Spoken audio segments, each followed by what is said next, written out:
Alright, what's up everybody? We're back with another edition of Everyday Hoops. Hope you guys are having a good one. Today, episode 12 of season 2 of the Look In series. A series where at the end of each 30 team season, I go in, recap their season, look at the future, the state the team is at, all the stuff like that. Today's episode is on the Atlanta Hawks. Got a lot to talk about with that team. So yeah, let's get into it. Thank you guys for the views on the videos and the shorts recently. I really appreciate it. If you do like the content around here, consider subscribing, like, turn notifications, and also like that. I'd really appreciate it. We upset a lot. Join the membership. If you want to learn more about the membership, there's a video on my channel explaining all of it. If you missed any of the other Look In episodes, you can go back to the playlist on my channel. You can watch that too. Link to my Twitter, TikTok, stuff like that in the description down below. And yeah, don't waste any more of your time. Let's get right into it. So the Atlanta Hawks this season, they finished the regular season 36-46, 10 games under 500. And then they lost last night in the NBA playing game to the Chicago Bulls. Yeah, worst record since 2020. Breaking a streak of 3 years in a row where they made the playoffs. Yeah, it was not a good Hawks team. You know, last season, of course, was the first year of the DeJounte Murray and Trey Young. And I don't know what happened there. Those two kind of working together, and they, after 1 year, the front office was like, you know what, we're going to keep it around and see if it works, and even signed DeJounte Murray to an extension this offseason too. And so they really bought into this team, made some changes, you know, and you come in, and they had high expectations, honestly. I think a lot of people thought, you know, this was going to be the year where it's going to work. It just needed 1 year to see what happens. I personally was a believer in this Hawks team. I had this Hawks team pretty high in the Eastern standings when I was doing my predictions, you know. And I had a lot of belief in the Hawks. I thought they were going to put it together. I liked their role players they had. I thought, you know, it was going to be a good year. And it wasn't. It got worse from last season, which is crazy to say. But it got worse. Things just did not look good. They had a lot of injuries this season as well. Just a lot going on in Atlanta. They finished 10 games under 500. They missed the playoffs. And now, this is a big offseason for the Hawks. You know, the big changes are coming in Atlanta. Big changes are coming. There's been talks the entirety of the year, and right now it's at the all-time high of, like, what will this team look like next year? You know, like, what will Landry Fields do with this team? Because I know dang well they cannot bring this team back next year. I don't want to see this team like this next season, and if I do, I'm going to be very disappointed, because this is not going to work. This Hawks team just needs something new. They need to not tear it all down. Well, maybe they might do it. I don't know, but they just need some changes, because this team right now, it's not gonna work at all. You know, and the thing is, there's no really like one solution that's like, this is the problem, this is how we fix it. There's nothing. It's like, I don't really know what the problem is really, because if you look on paper, like, why I was buying into this Hawks team was like it looked good on paper. Trey Young and DeJounte Murray can both kind of handle the point guard duties, can score, can facilitate. You got guys like DeAndre Hunter, Bogdanovich, Sadiq Bey that can shoot.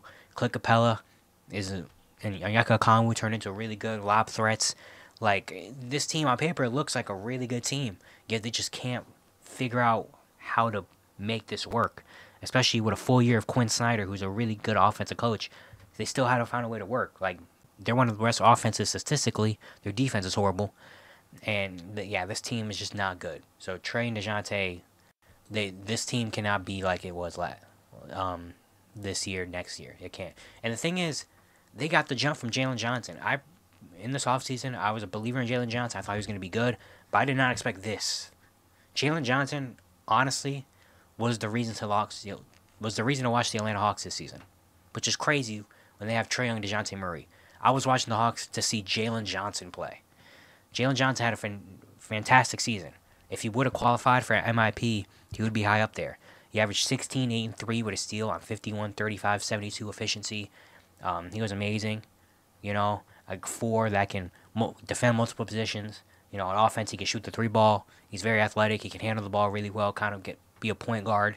Like, he's got a lot of skills in there. And he's honestly, right now, the future of the Atlanta Hawks is Jalen Johnson, to be honest. I think that's the only, like, safe thing right now in Atlanta is Jalen Johnson.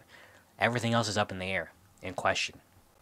You know, and the big talk of this offseason is going to be who goes, Trey or DeJounte, or both. potentially. You know, of course, DeJounte Murray was a guy of the entirety of the year, especially near the trade deadline, where it was like dang near a guarantee he's not going to be here anymore. And then they kept him around. Trae Young was injured the second half of the year, and DeJounte had some good games. And there's been talks about the Hawks that Trae Young isn't really safe at all either. You know, like there's a world where they're gonna either pick one of Trae DeJounte, or if both of them are gone, like the big changes are coming.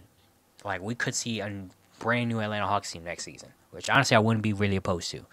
But looking at what this Hawks team should do in terms of picking between Trae and DeJounte, I honestly think they should keep Trae and trade DeJounte, in my personal opinion.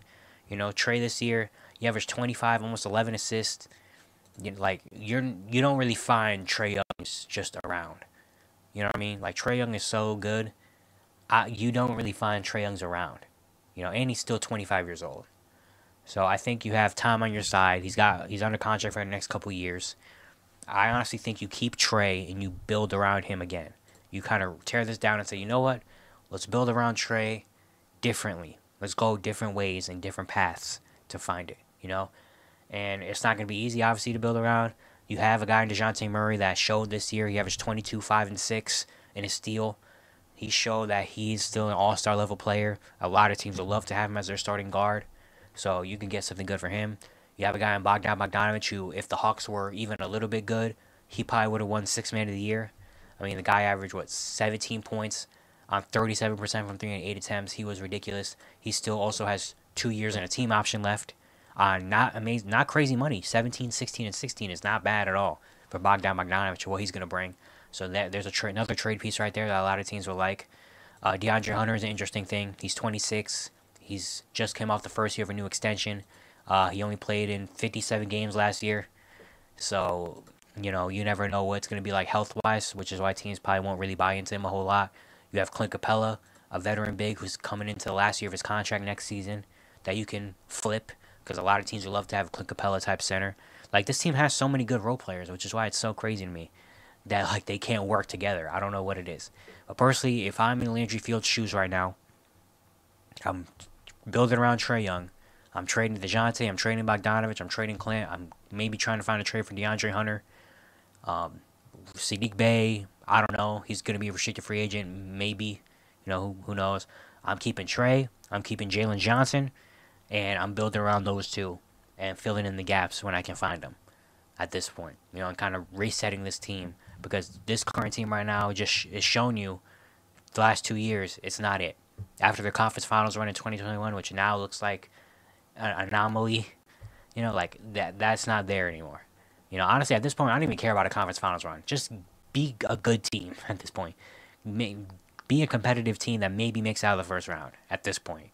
Like, I'm not expecting conference finals or NBA finals for this Atlanta Hawks team anymore, because now we look on it and it was an anomaly. They got lucky, which is not a bad thing. You need luck, but it just, you know, the cards played in their favor that year. And now they're rushing so much to get back to that it's just, they're trying so many different things. It's just not working. And I think personally, if I'm Landry Fields and I'm the Atlanta Hawks, I'm just going to blow it up besides Trae Young and Jalen Johnson and trade everybody else and restart this. But I'm not the GM of the Hawks. Who knows what Landry Fields is going to do? Landry Fields, there's a realistic chance that last night's game was Trae Young's last game in Atlanta. Like, there is a real shot that Trae Young might have just played his last game as a Hawk, and he might be a Spur or something next season. Who knows? But if they do trade Trae Young and they keep DeJounte Murray, I think that's kind of a bold move. In a sense that you're trading your franchise player to keep around DeJounte Murray, who's a couple years older, on money. And honestly, what is like the ceiling like of a team of DeJounte and a bunch of role players against Trae Young and a bunch of role players? We saw Trae Young and a bunch of role players go to a conference finals. You know, like, what is DeJounte Murray's, like, what is the ceiling if you take Trae Young out and put DeJounte Murray with a bunch of role players? I think there'll be a good team, but I don't know if they're really reaching those heights. Trae Young reached it once. I'm not saying that's a consistent thing that he can do all the time. Obviously, he hasn't been back there or even close to being back there. But I think I like my chances better with Trae Young than DeJounte Murray. But that's personally me, though. You know, DeJounte Murray, again, DeJounte Murray's a really, really good player. And if he does become the lead guard, I think he's going to be really, really good. But just if I'm Atlanta personally, I think I'm keeping Trae Young and build it around him and Jalen Johnson for the future. You know? But speaking of the future, we look towards it. Coming up in this upcoming draft, they do have their own first round pick right now that's projected at number 10. So they have that going from them. Can have a top 10 pick, but that's their only pick currently right now in the draft. Because they also have a first round pick from the Sacramento Kings with the Kevin Huerter trade that is lottery protected. So if Sacramento wins that game tomorrow, if Sacramento wins the playing game and make the playoffs, the Hawks get that pick. So the Hawks potentially can have 2 first round picks again this year. They don't have a second round pick.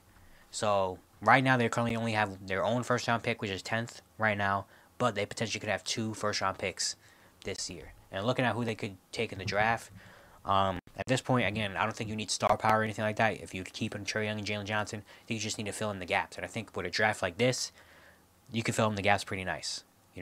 I think maybe a guy like Dalton Connect, if he's there, would be nice. I think maybe a Jacoby Walter could be nice, even though you did just draft Kobe Buffkin last year. But I think Jacoby Walter wouldn't be that bad. I think a Cody Williams will be solid. If you could get your hands on a Reed Shepherd, that would be cool as well. Looking at some other guys around here. Maybe Jared McCain, who knows? But then again, you probably with Trae, you want to put some defense around him. This draft is like, there's not really any for sure surefire anywhere really. It can go in either way. I wouldn't even mind a Stephon Castle potentially as a guy maybe you could develop in the future, kind of like what you do with Jalen Johnson. Potentially. I like Dalton Connect. Again, I like Dalton Connect over here as well. A veteran. He's coming in already at 23 years old, and he just knows his role. I like Dalton Connect for basically any team here, honestly, if I'm being fully honest. But I also like Jacoby Walter as well, a guy that can shoot next to Trae Young and has some size at 6'5". So, yeah, maybe Ron Holland, potentially. I mean, a bigger guy, he's 6'8", could bring a lot of energy. Maybe him and Trae Young could be a nice backcourt if Ron Holland's going to be a 2, because I think he's probably more of a 3. And you can probably develop him, maybe. I think there's some solid picks for the Hawks this year. I think this is a good draft for the Hawks in terms of finding guys to fill the caps around Trae Young and Jalen Johnson. And then we look at free agency. They have projected negative $46 million in cap space. Sadiq Bey is their big free agent. He's going to be restricted, coming off an ACL injury last year. Who knows what the Hawks really think about him, and what they do. And then after that, all their guys are like restricted free agents or guys that aren't really in the rotation. But looking at the money getting paid next year, Clint Capella is going to be on the last year of his deal, $22 million. DeJounte Hunter's in the second year of his extension with $21 million. Bogdanovich is getting paid $17 million. DeJounte Murray's new 4-year extension kicks in next year. He's getting paid $25 million. Onyeka Okongwu's extension kicks in next year. He's getting paid $14 million, which is not bad either for Onyeka Okongwu. Jalen Johnson's going to be eligible for an extension next season. So is Trae Young. And so is Clint Capella.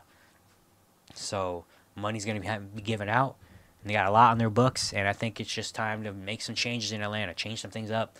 Again, me personally, I'm building around Trae and Jalen Johnson, but who knows what Landry Fields is thinking in his head. Maybe he's like, get rid of everybody. Honestly, I wouldn't be opposed to it if they get rid of everybody. Let's start this all over. Trae, DeJounte, everybody's gone, besides Jalen Johnson. And let's just build it from there. But we'll see what happens. But yeah, it's going to be it for today. Hope you guys enjoyed. Once again, if you like the content, consider subscribing, turn notifications, do all stuff like that. I'd really appreciate it. It really helps out a lot. If you missed any of the other looking episodes, playlist should be up around here. You can click on that, check them out. And yeah, I'll see you guys tomorrow.